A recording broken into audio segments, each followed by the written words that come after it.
इस न्यूज के प्रायोजक हैं मां Bhavani decor private limited, 0 mile, Dadar road, Khudiram Bose college के निकट, मुजफ्फरपुर। नमस्कार, बहुत बहुत स्वागत है आपका डे न्यूज में और आपके साथ मैं हूं तनु। खबरों को जानने से पहले आइए एक नजर डालते हैं उन खबरों पर जो बनी है आज की सुर्खियां।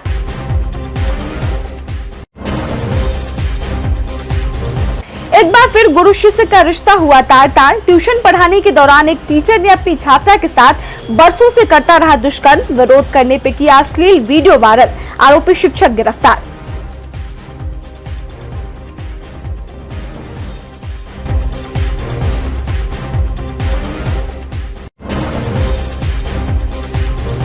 अत्याधुनिक गोल्ड पिस्टल के साथ मुजफ्फरपुर का आभूषण कारोबारी समेत 3 आर्म्स तस्कर गिरफ्तार। बंगाल समेत कई राज्यों से जुड़ा है तस्कर का तार।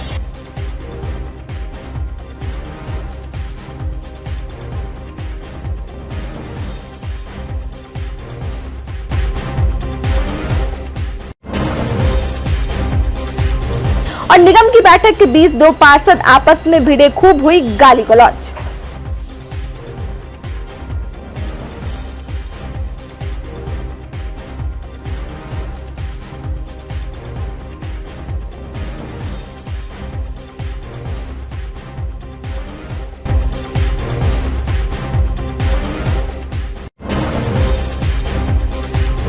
तो ये थी सुर्खियां और अब खबरें विस्तार से। मुजफ्फरपुर के सकरा थाना इलाके के गांव के रहने वाले ट्यूशन टीचर ने अपनी छात्रा के साथ शर्मनाक हरकत की है। पहले तो उसने झांसा देकर डरा धमकाकर उसके साथ शारीरिक संबंध बनाया, फिर उसका अश्लील तस्वीर और वीडियो बना लिया। इसके जरिए 6 साल तक उसका यौन शोषण करता रहा।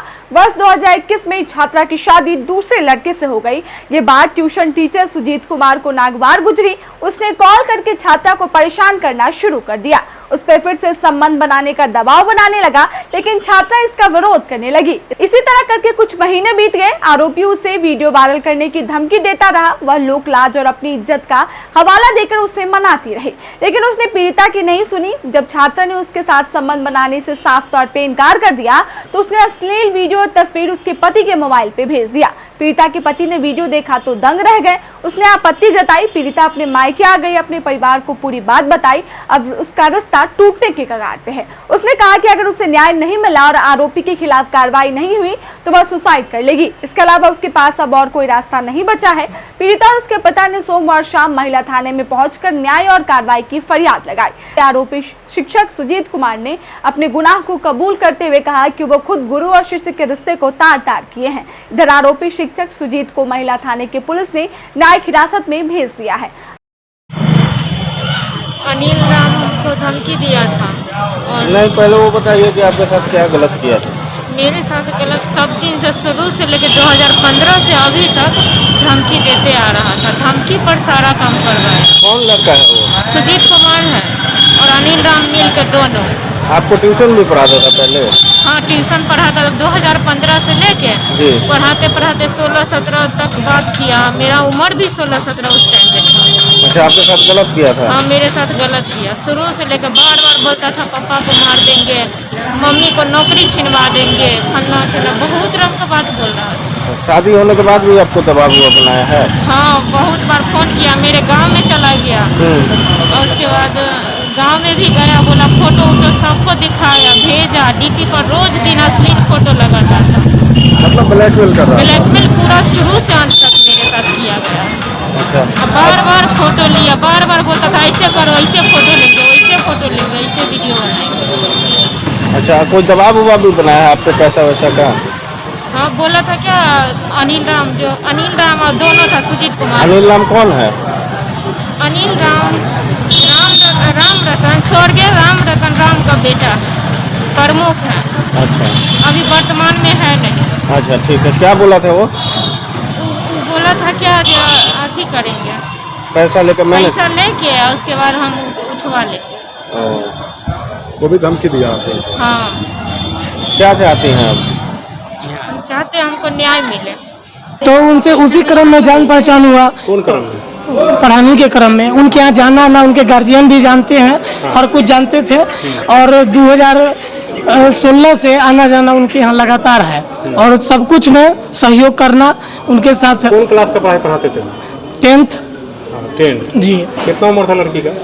उस समय 19-20 साल रहा होगा 19 साल। जी। आपका कितना उम्र था? मेरा उस समय रहा होगा 29 साल। तो मोहब्बत हो गया था? जी जी। कितना साल रहा रिलेशन? 1-1.5 साल। 1.5 साल जी। शारीरिक संबंधी बना? जी, उसके साथ उसके बाद शादी उसके हम कर लिए और किए तो उसका फोटो मेरे पास था, वो डीपी लग गया, इसीलिए आज ये क्या हुआ। कैसा फोटो था? फोटो शादी वाला फोटो था। बता रहे थे कि आप गंदा फोटो? नहीं, ऐसा कुछ नहीं है। फोटो तो वायरल है पूरा? नहीं, वायरल नहीं है, कहीं हम फोटो वायरल नहीं किए, डीपी पर सिर्फ लगा था। 22 वर्षीय युवती के साथ 2015 से शारीरिक संबंध बनाने और उसका अश्लील वीडियो बनाने के जो है आरोप में ये प्रतिवेदित किया गया है कांड महिला थाना में। क्या लड़की क्या आरोप लगाई? ये लड़की आरोप लगाई है कि जो अभियुक्त है उनके यहाँ 2015 में ट्यूशन पढ़ाने आते थे, इसी दौरान डरा धमका कर उनसे जो है शारीरिक संबंध बनाए और उसका जो है वीडियो और फोटोज़ उन्होंने मोबाइल में लिया और लगातार उसी वीडियोज़ और फोटोज़ को वायरल करने के धमकी देकर उनके साथ शारीरिक संबंध बनाता रहा। मामला दर्ज कर लिया? जी, मामला दर्ज कर लिया गया। गिरफ्तारी कहाँ से हुई है? आरोपी की गिरफ्तारी जो है गांव से ही उनके आरोपी के भाई के घर से हुई है। लड़की की क्या उम्र है इसमें और इन लोग की जो जान पहचान ट्यूशन पढ़ाने के दौरान हुई थी? जी, ये जो अभियुक्त जो है 2000 प्राथमिकी के अनुसार जो है 2015 से जो है ये जो युवती को ट्यूशन पढ़ाने जाते थे उनके घर में। इसी दौरान इनसे मोहब्बत प्यार हो गया बता रहे हैं? पीड़िता के अनुसार जो है श्रीमान, पीड़िता के कथनानुसार जो है वो कहा जा रहा है कि जो है जबरन जो है उसके साथ किया गया, झांसा देकर जो है उसके साथ शारीरिक संबंध बनाया गया, फिर वीडियो बनाया गया, वीडियोज़ और फोटोज़ बनाया गया, फिर लगातार उसी को वायरल कर देने की धमकी देकर उसके साथ जो है शारीरिक संबंध बनाया जाता रहा। फिलहाल क्या कार्रवाई कर रहे हैं इसमें आगे? जेल भेजा? अभियुक्त की गिरफ्तारी हो गई है, जेल भेजा जा रहा है। मुजफ्फरपुर के सदर थाना इलाके के भामाशाह नगर से 4 दिनों से लापता एक अधेड़ का शव मंगलवार को मिला। उसका शव भगवानपुर में रेलवे ट्रैक के किनारे झाड़ियों में पड़ा हुआ था। वहीं पर स्थित एक कॉलेज के कुछ छात्रों की नजर छत पर से लाश पे पड़ी। उन लोगों ने सदर पुलिस को इसकी सूचना दी। मौके पे सब इंस्पेक्टर संतोष कुमार रजक पहुंचे।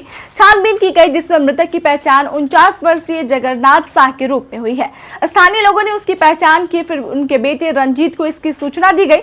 परिजनों ने मौके पे पहुंचकर शव की शिनाख्त की। पुलिस ने इसे कब्जे में लेकर पोस्टमार्टम के लिए भेज दिया है। मृतक के पुत्र रंजीत ने बताया कि वह फूल की दुकान लगाता था। उसके पिता भी कभी कभी दुकान पे बैठते थे।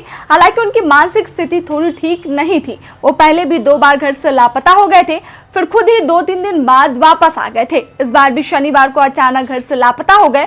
वहीं आज रेलवे ट्रैक के समीप से उनका शव बरामद हुआ है। पहले मालूम चला कि कॉलेज से मालूम चला सड़कों के पीछे गंद आ रही है, कोई लाश उस है। हम लोग दुकान पर थे तो यहाँ तो दोबारा में फर्स्ट में आया तो हम लोग खोज के गए तो नहीं मिला। दूसरा मर में आया तो बोले कि हाँ एक लाश पड़ा हुआ है। हम चेक करने गए तो देखे तो मेरे पिताजी हैं। क्या करते थे? फूल का कारोबार है कॉलेज के गेट के पास। जगन्नाथ शाह।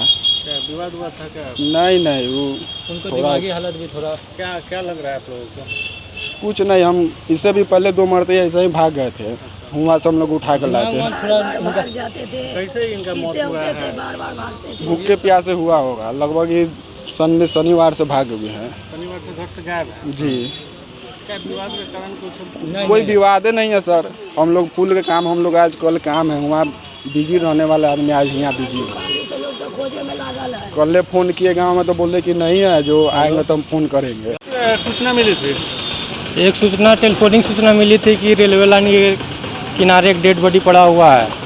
यहाँ पर पहुँचे, आसपास के लोगों से पूछताछ क्रम में यहाँ के ग्रामीण उपस्थित हुए थे। इनकी पहचान एक व्यवसायी, फूल व्यवसायी के रूप में हुई, जिनका नाम मृतक जगन्नाथ शाह है, जो भामाशाह रूप में है, स्थायी निवासी वैशाली जिला के चपई गांव के रहने वाले हैं। ये लोग केस करना नहीं चाहते हैं। ये पहले से बीमार चल रहे थे और मानसिक रूप से विक्षिप्त चल रहे थे। परिजनों से बातचीत हो, क्या कुछ सामने आया है? सामने है कि मानसिक रूप से बीमार चल रहे थे और विक्षिप्त थे, कहीं भाग जाते थे। लगता है कहीं भूखे प्यासे 3-4 दिन से गायब थे, तो उसी के चलते इनकी स्वाभाविक मृत्यु हुई है। फर्दर इसमें आगे क्या कार्रवाई की जा रही है?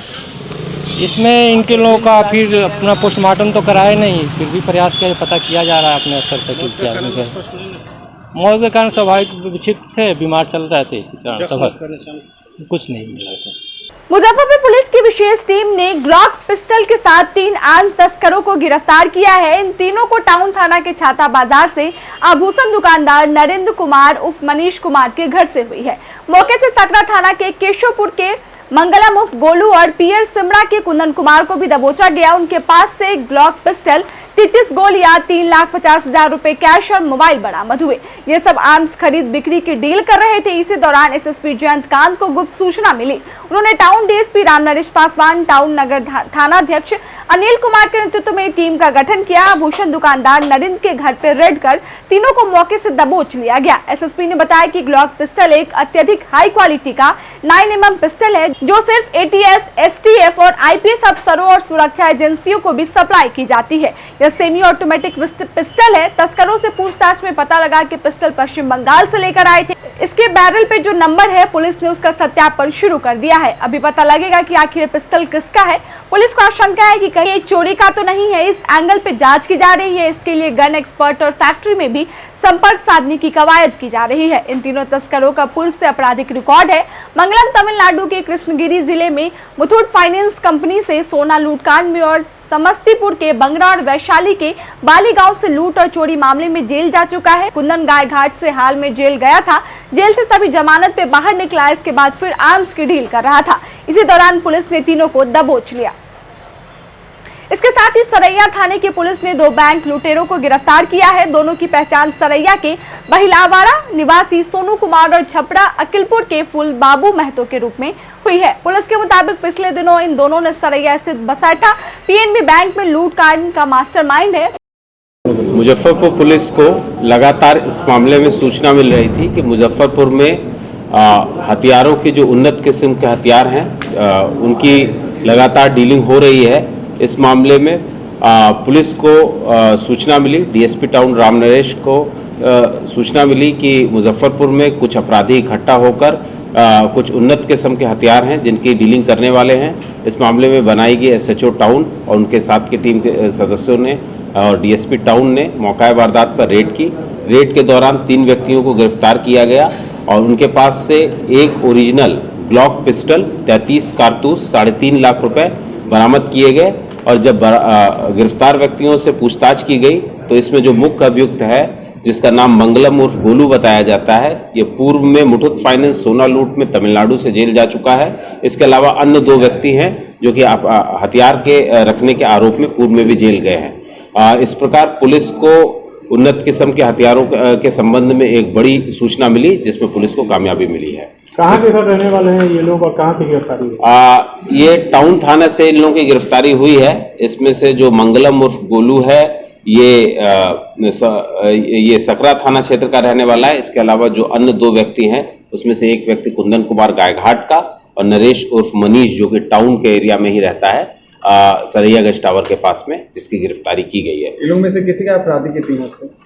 इसमें तीनों लोगों का आपराधिक इतिहास है। मंगलम उर्फ गोलू जो है वो पूर्व में समस्तीपुर में और तमिलनाडु में मुथूट फाइनेंस की लूट में पहले जेल जा चुका है और अभी 1 महीने पहले ये जेल से तमिलनाडु से छूटा है। ये सर पिस्टल कहाँ से लाया था? पूछताछ में क्या इसके अलावा जो नरेश उर्फ मनीष है, ये भी आर्म्स एक्ट के केसेस में जेल जा चुका है और कुंदन भी गायघाट से जेल जा चुका है। क्या इनका तत्काल में कोई प्लान था क्या कुछ बड़े?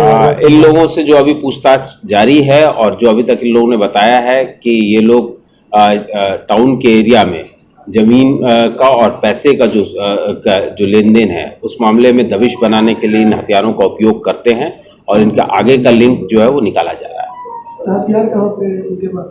जो अभी तक हम लोगों ने इनसे पूछताछ की है उससे जो चीज़ें निकल के आई हैं, इनका एक ऑर्गेनाइज्ड ग्रुप है और ये ग्रुप जो कि बंगाल से ऑपरेट करता है, वहाँ से इन लोगों ने जो अभी तक के जो हम लोग को इन्फॉर्मेशन इनसे मिली है उससे पता लगा है कि ये वहाँ से हथियार लाए हैं और जो हथियार के ऊपर बैरल नंबर है उसके अनुसार भी जो है उसका भी आगे के उसके ओरिजिन के बारे में पता लगाया जा रहा है। इसके अलावा जो सरैयागंज थाने में बसैठा में जो पीएनबी बैंक की लूट हुई थी उसमें 2 व्यक्ति जो कि मुख्य अभियुक्त हैं उनको 2 देसी कट्टा जिंदा कारतूस के साथ में 75,000 रुपए के साथ में गिरफ्तार किया गया है। इसमें 2 मुख्य अभियुक्त फूल बाबू महतो और सोनू कुमार, उसको सरैयागंज और सरैया थाना के SHO के द्वारा और उनकी बनाई गई टीम के द्वारा गिरफ्तार किया गया है। वही लोग हैं कि जिसका वीडियो वायरल हुआ था फायरिंग करते हुए सरैया? वो लोग नहीं हैं। ये लोग जो है PNB बसैठा में लूट हुई थी लगभग 5.5 लाख रुपए की। इस मामले में 3 व्यक्तियों को मौका वारदात से अरेस्ट किया गया था। उसके बाद पुलिस की टीम ने 2 अन्य व्यक्तियों को अरेस्ट किया था और जब उनकी पूछताछ में हम लोग को पता लगा था तो उसमें ये 2 व्यक्ति जो अभी अरेस्ट हुए हैं, सोनू कुमार और फूल बाबू महतो, इनकी अरेस्टिंग आज हुई है और ये पहले भी जेल जा चुके हैं। और इसमें से जो फूल बाबू महतो है वो कुढ़नी में ज्वेलरी शॉप से भी लूट में कांड में वांछित था। मुजफ्फरपुर के औराई थाना इलाके के चहूटा गांव में देर रात भीषण आग लगने से एक साथ 14 घर जलकर राख हो गए। सभी घर झोपड़ी और पक्के के थे। इस दौरान करीब 15 लाख का नुकसान बताया जा रहा है। आग लगने से गाय का बच्चा, भैंस का बच्चा और 6 बकरियां भी जिंदा जल गई। आग की लपेटें इतनी भीषण थी कि मवेशियों को बचाना मुश्किल था। आसपास के लोग पानी से आग बुझाने का प्रयास करते रहे लेकिन सफलता नहीं मिली। आग लगने से सीताराम मंडल का घर पर पूरी तरह राख हो गया। 13 मई को उनकी बेटी निधि की शादी तय है। इसके लिए घर में करीब 1 लाख रुपए, जेवरात, कीमती कपड़े, दूल्हा का शूट समेत अन्य सामान जल गया। सूचना मिलने पर फायर ब्रिगेड की 4 वाहन मौके पर पहुंची। करीब 3 घंटे की कड़ी मशक्कत के बाद आग पर काबू पाया गया। तब तक 14 घर पूरी तरह जल चुके थे। अफरा तफरी और भगदड़ का माहौल मचा हुआ था। चीख पुकार से पूरा इलाका दहल उठा और आई पुलिस ने भी मौके पर पहुंचकर घटना का जायजा लिया। प्रारंभिक जांच में शॉर्ट सर्किट से आग लगने की बात सामने आई है। बताया गया कि सबसे पहले आग सोगारत मंडल के घर में लगी। घटना करीब 2 बजे रात की है। पूरा गाँव चैन की नींद सो रहा था। अचानक से आग की लपेटें तेज होने लगी। घर में सो रहे लोगों को जब आग की तपिश महसूस हुई तब सबकी नींद खुली। वो लोग शोर मचाते हुए बाहर भागे।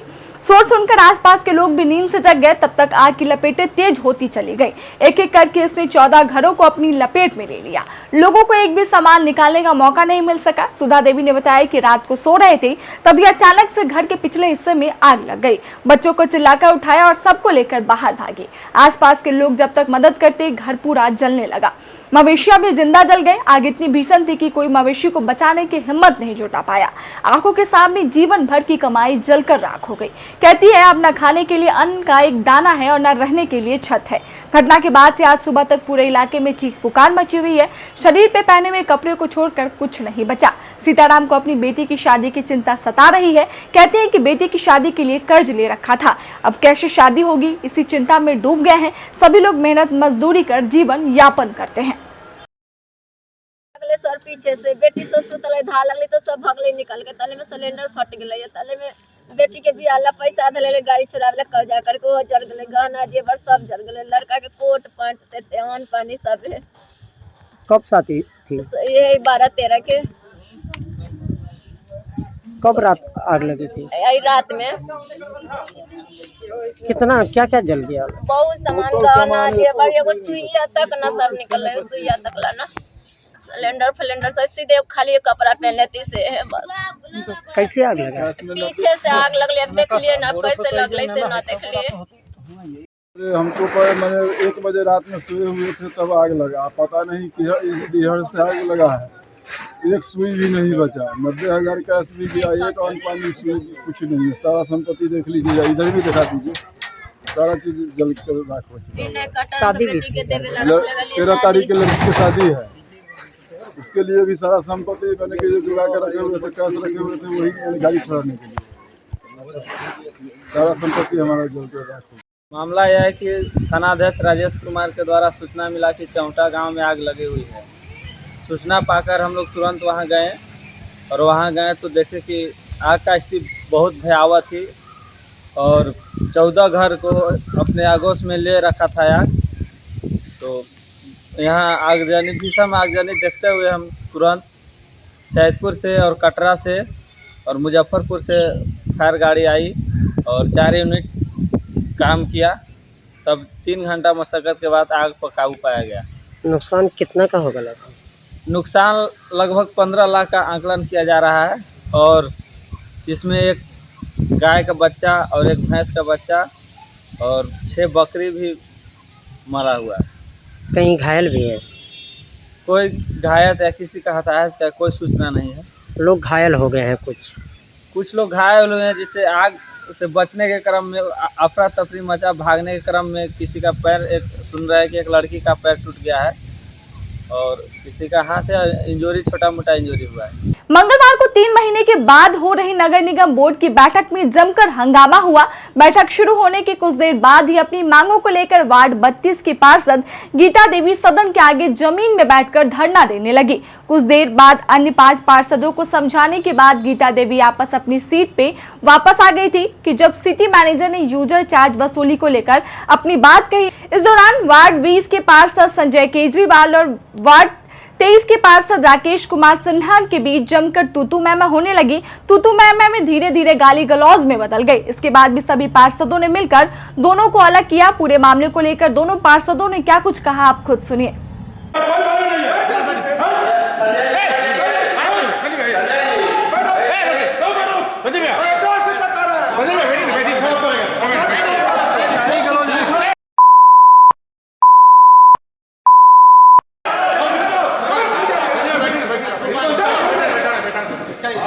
को तो लगता है कि जो व्यक्ति लगातार 3 टर्म से अपने आप को दावा करे कि मैं उस बोर्ड का मेंबर हूं और वो व्यक्ति लोकतंत्र के प्रणाली जो संविधान के तहत चलता है उसी पे उंगली उठावे, तो हम समझते हैं कि जितनी जानकारी का अभाव उनको है, मैं नहीं समझता हूं कि किसी को होगा। मैं एग्जाम्पल के तौर पे आपको यह बताना चाहता हूं कि जिस प्रकार लोकतंत्र लोकसभा में आदरणीय नरेंद्र मोदी जी की कैबिनेट कोई डिसीजन लेती है उसको लोकसभा से पारित कराना होता है। बिहार विधानसभा में नीतीश कुमार जी की कैबिनेट कोई निर्णय लेती है, अभी मसलन ताज़ा उदाहरण मैं आपको याद दिला दूं कि जब महापौर, उप महापौर, मुख्य पार्षद, उप मुख्य पार्षद, 263 नगर पंचायत, नगर परिषद और 19 नगर निगम में मेयर और उप मेयर का चुनाव का हुआ कि जनता के वोट से होगा। अभी आपको याद होगा कि राष्ट्रपति जी ने गजट जो है वो जैसे 4 जनवरी को ही कर दिया था, लेकिन उसके बावजूद भी नियमानुकूल 243 सदस्यों की उपस्थिति में बिहार विधानसभा से उसको पास करवाया गया। महापौर का मंत्रिमंडल अस्थायी समिति, वो कोई एक कमेटी नहीं है, मंत्रिमंडल है। उस मंत्रिमंडल में आप कोई भी निर्णय लीजिएगा बोर्ड से आपको पास कराना होगा, और वो अगर किसी चीज़ का ज्ञान और ये सब चीज़ बोलते हैं, मैं समझता हूँ 15 लाख गुने 49 कितनी राशि होती है, 1 करोड़ से ऊपर होती है या 1 करोड़ से नीचे होती है। तो पढ़े लिखे को मतलब जैसे समझाया जा सकता है, अनपढ़ लोगों को समझाना बहुत ही टेढ़ी खीर है। और जिस प्रकार की असंसदीय, अमर्यादित भाषा का उन्होंने प्रयोग किया आप पार्षदों की मौजूदगी में, और आप साक्षी हैं। मैं समझता हूं कि अगर वो आपको क्लिप चलानी पड़ेगी तो आपको बीप करना पड़ेगा, नहीं तो वैसी भाषा का प्रयोग नहीं किया जाता है। खैर, उन्होंने मुझसे कहा था, लैंग्वेज यूज किया कि 8 दिन से जुम्मे पार्षद बने हो, तो मैंने उनको कहा कि 8 दिन आपका भी बचा है। मैंने ये नहीं कहा था कि चुनाव हरा दूंगा। तो ये चीज़ें जो है मतलब जिस ढंग का, खैर संस्कार जो है कोई बाज़ार में नहीं मिलता है, संस्कार माँ बाप से आता है, परिवार से आता है, उनको उनका संस्कार मुबारक हो। और रहा जहाँ तक सवाल चुनाव का, तो हाथ कंगन को आरसी क्या, पढ़े लिखे को फारसी क्या, कुछ दिनों के बाद चुनाव होना है, किस्मत अब आजमा लेंगे। पिछली बार भी बैक डोर से आए थे, पिछली बार बैक डोर से आए थे, इस बार फ्रंट डोर से बाहर हो जाएंगे। ये मैं आपके चैनल पर ओपन कर रहा हूं कि फ्रंट डोर से बाहर हो जाएंगे। संजय केजरीवाल जी को म्युनिसिपल एक्ट का ज्ञान नहीं है। यहाँ पर उनको पढ़ना चाहिए, तब मीटिंग में अपने आप को लब बोलना चाहिए। ऑलरेडी स्टैंडिंग को 1 करोड़ रुपया का तक का प्रशासनिक स्वीकृति देने का पावर है, नगर आयुक्त को 70 लाख तक का, और 1 करोड़ के ऊपर का योजना अगर होता है तो निगम बोर्ड की बैठक में पारित कराया जाता है। 15-15 लाख रुपया का तमाम वार्ड में काम कराने का प्रस्ताव पारित स्टैंडिंग में हुआ था, और वो नियम के विपरीत कर रहे थे कि वो बोर्ड में भी पास कराइए। तो स्टैंडिंग का क्या महत्व रह जाता है?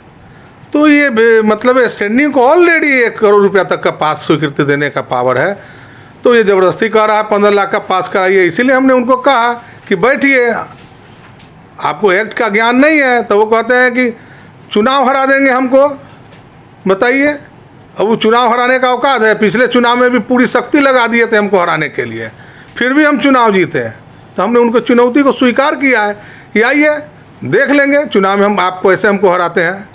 ये जनता जब मेरे साथ है तब ना 15 बरस से हैं, काम करते हैं ना, घर में बैठल नहीं रहते हैं कोरी की तरह, एरिस्टोक्रेट की तरह दरबार नहीं लगाते हैं। हम दिन भर सुबह से लेकर रात तक जनता की अदालत में रहते हैं। हमारे वार्ड में कोई MP MLA का योजना नहीं है, ये सारा राकेश कुमार सिन्हा पप्पू का कराया हुआ है। और नहीं तो पूर्व विधायक विजेंद्र चौधरी जी का, वर्तमान में विधायक जो पूर्व में विधायक थे विजेंद्र चौधरी, जो वर्तमान में विधायक विजेंद्र चौधरी का योजना है। और नहीं तो सारा योजना मेरा है। हमारे यहाँ कोई MP MLA का नहीं है। हमारे यहाँ टोटल लोग, एक भी व्यक्ति नहीं मिल सकता है जिसको वृद्धा पेंशन नहीं हो, खोज के लावे कोई, सबको वृद्धा पेंशन मिल रहा है, सबको खास सुरक्षा का मिल रहा है। टोटल लाभ जो होता है निगम का, जो है टोटल लाभ हम जनता को दिलाने का काम किए हैं। और आज भी लड़ रहे हैं। स्मार्ट सिटी जो बेतरतीब काम का तरीका का काम कर रहा है, तिलक मैदान और मोती झील ये समय जो है काम जो है ठीक ढंग से नहीं कर रहा है स्मार्ट सिटी के लोग, वो में भी हम लोग लगे हैं। विधायक जी को कल गए थे, ज़बरदस्ती उनको बोले भेजे थे DM साहब के यहाँ। कल वो DM साहब से मिले हैं। DM साहब समीक्षा बैठक स्मार्ट सिटी का करेंगे, रोड नाला का जाल बिछेगा। और क्या है, हम लोग हैं प्रजातांत्रिक ढंग से रहते हैं और प्रजातांत्रिक ढंग से सुनना पसंद करते हैं। कोई अनपार्लियामेंट्री लैंग्वेज इस्तेमाल करेगा हम कतई बर्दाश्त नहीं कर सकते हैं। 3 माह के इंतजार के बाद मंगलवार को नगर निगम बोर्ड की बैठक नगर भवन में की गई। बैठक में मेयर राकेश कुमार पिंटू की ओर से लाए गए 19 प्रस्ताव के अनुसार शहर के 7 सड़कों के नाम बदलने का फैसला लिया गया। निगम क्षेत्र में स्मार्ट सिटी के बेतरतीब ढंग से चल रहे कार्य और प्रदूषण नियंत्रण सहित मेयर की ओर से लाए गए 19 प्रस्तावों पर चर्चा हुई। वैसे व्यावसायिक होल्डिंग या व्यावसायिक प्रतिष्ठान निकालने वाले कचरे को ले जाने को लेकर नगर निगम उससे यूजर चार्ज वसूल करने पर अहम फैसला निरस्त किया गया। नगर निगम की ओर से लगाए जाने वाले इस मुद्दे पे पार्षद आपस में उलझ गए। नगर आयुक्त की अनुपस्थिति में सिटी मैनेजर की ओर से यह प्रस्ताव लाया गया था। दूसरी ओर intelligent solid waste monitoring project पर 5.14 करोड़ खर्च करने की स्वीकृति मिली। इसके अलावा सदर अस्पताल परिसर में 50-50 बेड का 2 यूनिट रैन बसेरा के निर्माण और मोहल्ला क्लिनिक को भी हरी झंडी मिल गई है। नगर आयुक्त की ओर से कुल 6 प्रस्तावों को लाया गया है, जिन्हें नगर आयुक्त विवेक रंजन मैत्री की बैठक में शामिल होने पर ही पास करने को लेकर नगर विधायक के प्रस्ताव को सभी पार्षदों ने हाथ उठाकर सम्मति दी। बोर्ड की बैठक संपन्न हुई, जिसमें हम लोगों ने 19 एजेंडे पर मेरे द्वारा जो लाया गया था उस पर चर्चा किया गया। इसमें मुख्य एजेंडा था कि शहर में हम लोग को 4 मोहल्ला क्लिनिक टाइप का अस्पताल बनाना है, जिसके शहर के सभी चारों कोनों पर एक अस्पताल का निर्माण किया जाएगा, जिसमें प्राथमिक आपका अपना चिकित्सा का प्रावधान रहेगा। और भी योजनाएं आई हैं, जैसे शहर के 7 सड़कों का नया नामकरण किया गया है। सभी का नाम हमारे जो महान स्वतंत्रता सेनानी थे उनके नाम पर किया गया है। और जैसे योजना में एक था आपका सभी वार्डों में कच्ची नली गली जो भी योजना है सभी माननीय पार्षद द्वारा उसकी सूची उपलब्ध करा दी गई है। उस पे आपको सभी माननीय पार्षद द्वारा जो सूची उपलब्ध कराई गई है सभी पर जल्दी ही उस पर कार्य किया जाएगा। और नगर आयुक्त महोदय के द्वारा एक योजना लाया गया था, जो नगर भवन जो नगर भवन के पास में MRDA बिल्डिंग है जो जर्जर हो गया था, उसको तोड़कर नवनिर्माण किया जाएगा। उसमें नगर निगम का ही कोई प्रशासनिक भवन बनेगा।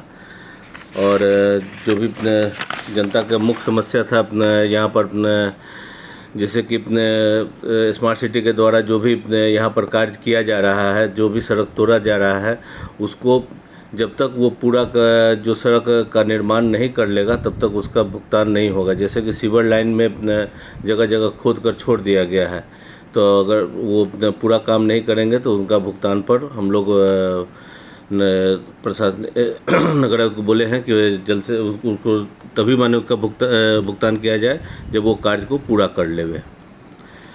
और भी बहुत सारी योजनाएं थी, जैसे सड़क 10 फीट से जो भी चौड़ी सड़क है उस पर कालीकरण किया जाएगा।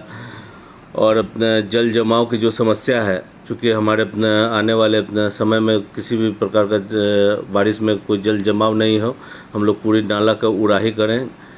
जो करीब करीब नाला का उड़ाही हो चुका है, लेकिन जो भी नया नाला बना है वो जल्द से जल्द पूरा हो जाए, इसी में हम लोग लगे हुए हैं।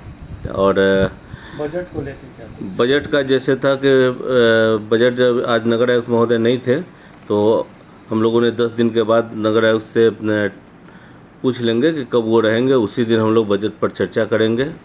और शहर में स्मार्ट सिटी पर जो भी कार्य किया जा रहा है उस पर भी विशेष चर्चा हम लोग सभी माननीय पार्षद द्वारा किया जाएगा। बाबू वीर कुंवर सिंह की जयंती के अवसर पर आगामी 23 अप्रैल को आरा में आजादी का अमृत महोत्सव पर्व का आयोजन किया जाएगा, जिसको लेकर मंगलवार को इमली चट्टी जिला परिषद मार्केट स्थित भाजपा जिला कार्यालय में जिलाध्यक्ष रंजन कुमार की अध्यक्षता में बैठक आयोजित की गई। जिलाध्यक्ष रंजन कुमार ने बताया कि आयोजित समारोह में गृह मंत्री अमित शाह भी शामिल होंगे। इस मौके पर 75 तिरंगों को जोड़कर एक श्रृंखला बनाई जाएगी। इस कार्यक्रम को लेकर जिस तरह लोगों में उत्साह है, उसे देखकर लगता है कि इसमें तिरंगे की संख्या 1 लाख के पार हो जाएगी, जो पूरे देश के लिए गर्व की बात है। साथ ही कहा कि इस मौके पे वहां 75,000 राष्ट्रीय झंडा फहराया जाएगा और वीर कुंवर सिंह को श्रद्धांजलि दी जाएगी। आगामी 23 अप्रैल को बाबू वीर कुंवर सिंह की जयंती है और भारतीय जनता पार्टी आज़ादी का अमृत महोत्सव मना रहा है।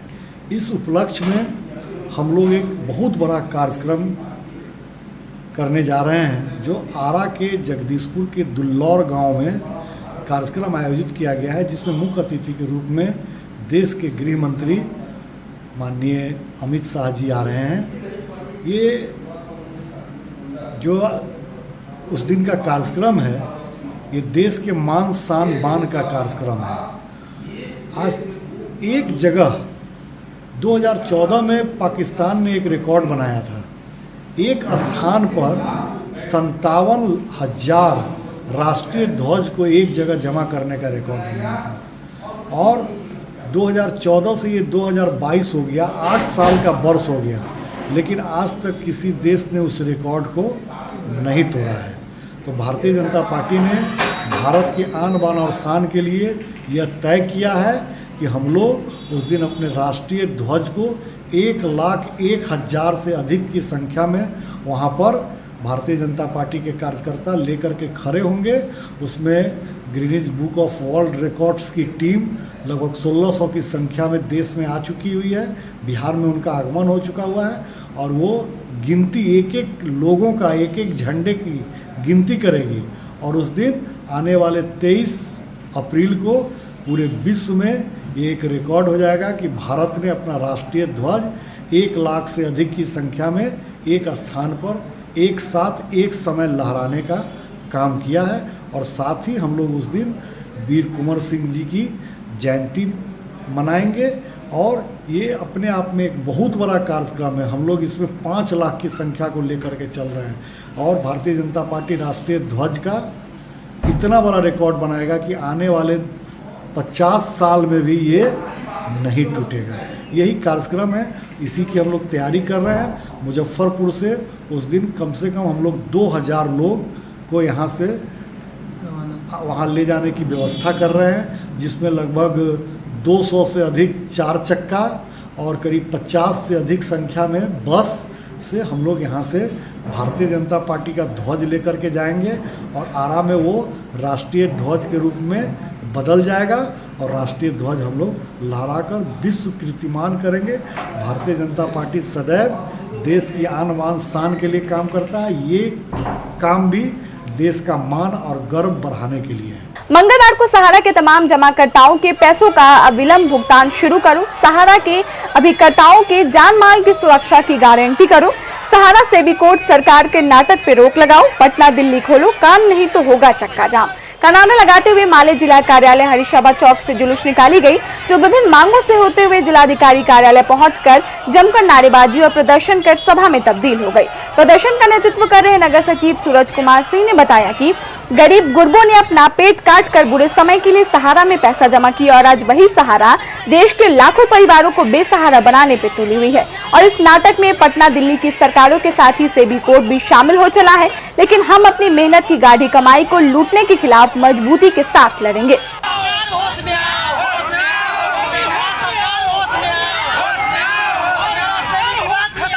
अंदर 9 सालों से, इस देश के अंदर 9 सालों से एक तमाशा चल रहा है। सहारा, सेबी, कोर्ट और सरकार, ये चारों मिलकर इस देश की जनता को, गरीब गुरबे जनता को, जिन लोगों ने अपने पेट को काटकर, जिन लोगों ने अपने परिवार के दूसरे जरूरतमंदों को काटकर, जिन लोगों ने पैसा जमा किए, आज उन तमाम पैसे को हड़प लेने की कोशिश की जा रही है इस देश के अंदर में।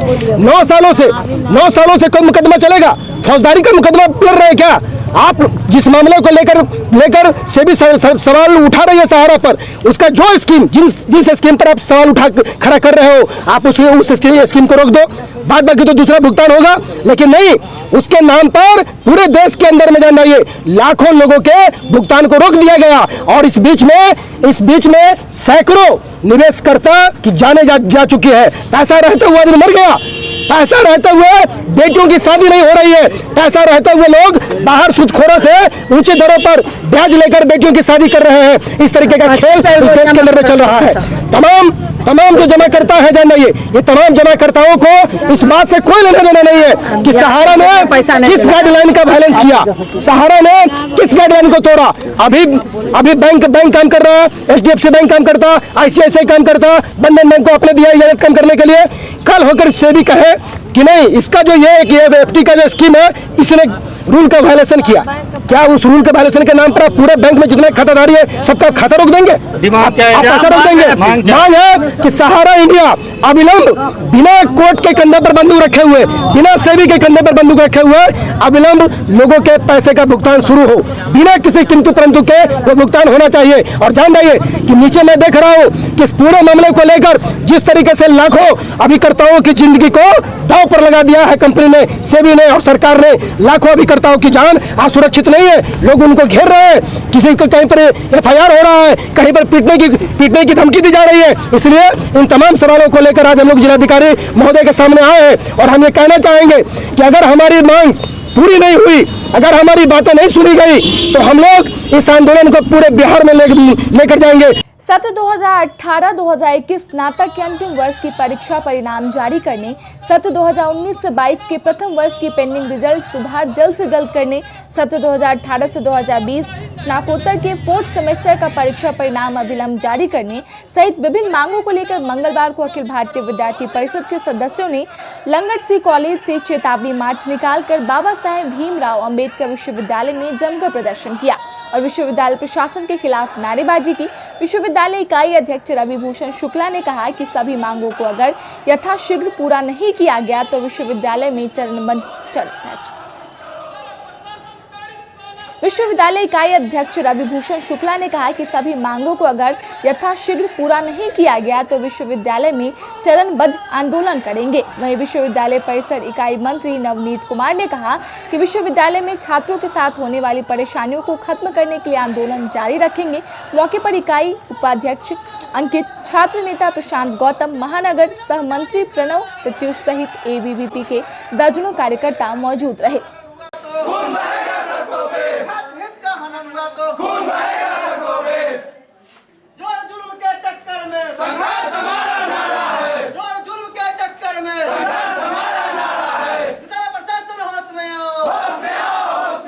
अखिल भारतीय विद्यार्थी परिषद विश्वविद्यालय परिसर इकाई के द्वारा चेतावनी यात्रा निकाला गया है, जिसमें छात्रों का विभिन्न समस्या थी। जैसे कि 18-21 पार्ट 3 का जनवरी में ही एग्ज़ाम हुई थी और 3 महीने हो गए अभी तक रिजल्ट नहीं आया है और 45 दिनों तक किसी भी एग्ज़ाम का रिजल्ट आ जाया करता है, लेकिन 3 महीने हो गए अभी तक 18-21 सेशन का अभी तक रिजल्ट नहीं आई है।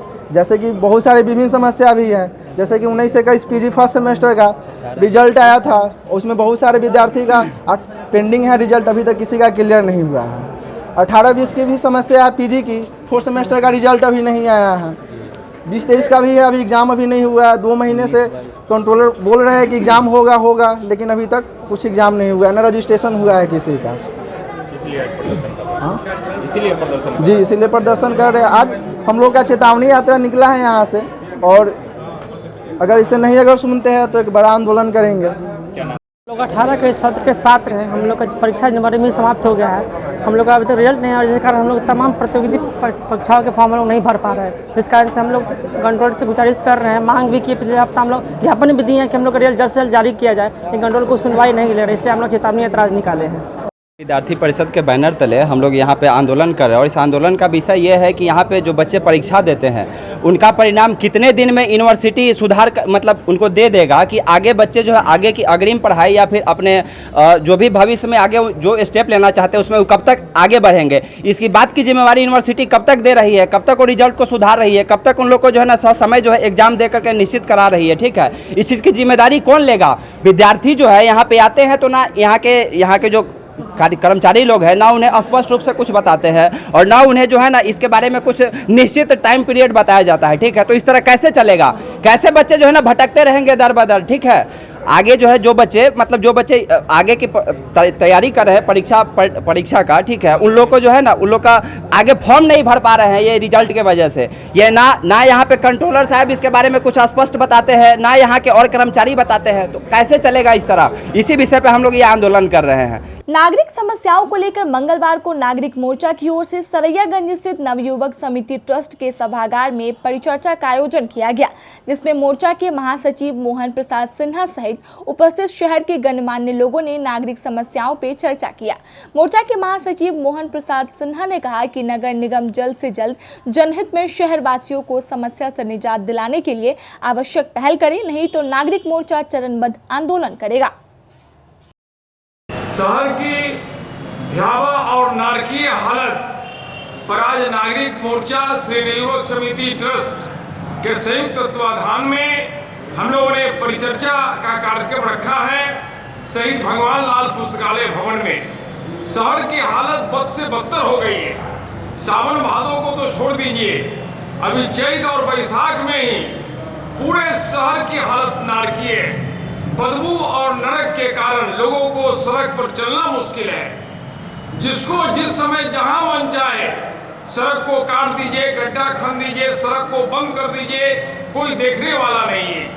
4 दिन पहले कलमबाग चौक से जो रास्ता ओवरब्रिज पर गई है ठाकुर नरसिंह होम अमरनाथ मंदिर होकर, उसे एकाएक बंद कर दिया गया।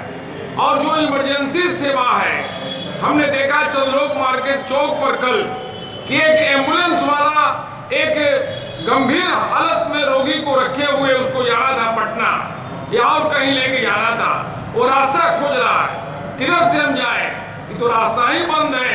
कलमबाग चौक घुड़िया बाजार से लोग जाते हैं पटना रामदयालु, तो फिर हमने उसको बताया कि चंद्रलोक चौक से आप बाएं घूम करके छोटन शुक्ला का गली है स्पीकर चौक, वहां से फिर आप निकलेंगे कलमबाग चौक, तब आपको पटना का रास्ता मिलेगा। जो छोटे छोटे बच्चे बच्चियां हैं, मॉर्निंग स्कूल है, स्कूल जाते और आते समय इतनी बेचैनी उनको रहती है, घंटों खड़े हैं स्कूल के वाहन में अपने पिताजी के मोटरसाइकिल पर, बस पर, औंघा रहा है बच्चे लोग, कोई देखने वाला नहीं। गली में, कुचड़ में, नाला में, कूड़ा में, जहां तहां पागल के तरह लोग भाग रहा है। आज की खबरों में बस इतना ही। कल फिर मिलेंगे कुछ नई और ताजा खबरों के साथ। तब तक के लिए दीजिए डेन न्यूज परिवार को इजाजत। नमस्कार।